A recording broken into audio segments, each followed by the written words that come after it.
Aujourd'hui, ce qui nous intéresse, c'est de parler d'un sujet qui touche le monde entier.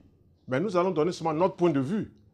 Notre point de vue n'est pas le seul point de vue en matière de santé. C'est un point de vue. Et ça ne reste qu'un point de vue. Nous allons parler de l'accident vasculaire cérébral. Des médecins d'hôpitaux qui, pendant 10 ans, pendant 20 ans, pendant 30 ans, ont pratiqué les urgences, ont pratiqué la médecine des hôpitaux.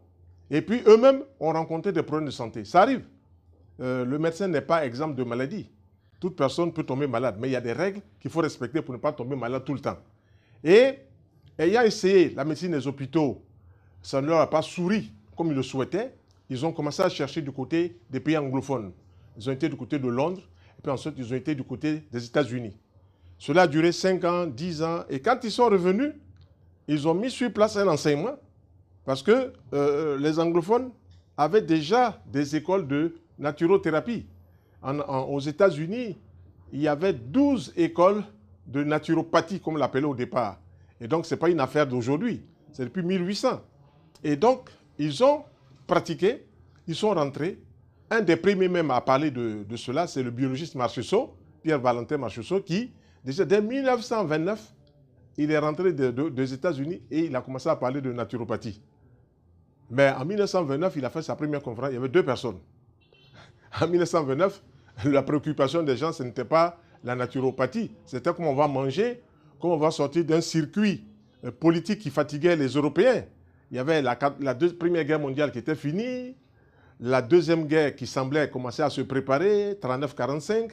Donc, 1929, c'était un intermédiaire. Bref, il a lancé son concept. Et puis, mon maître, Dr André Passebecq, il est arrivé vers 1955-56. Il a lancé aussi son concept. Et puis, ça a pris tout doucement la toile.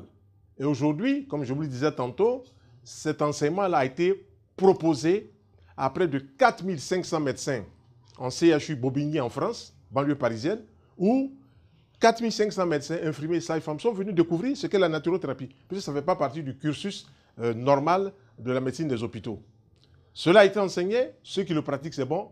Ceux qui ne le pratiquent pas, c'est bon. Moi, je l'ai étudié avec mon maître, Dr André Passebecq, qui a été chargé du cours de naturothérapie à la faculté de médecine Paris 13.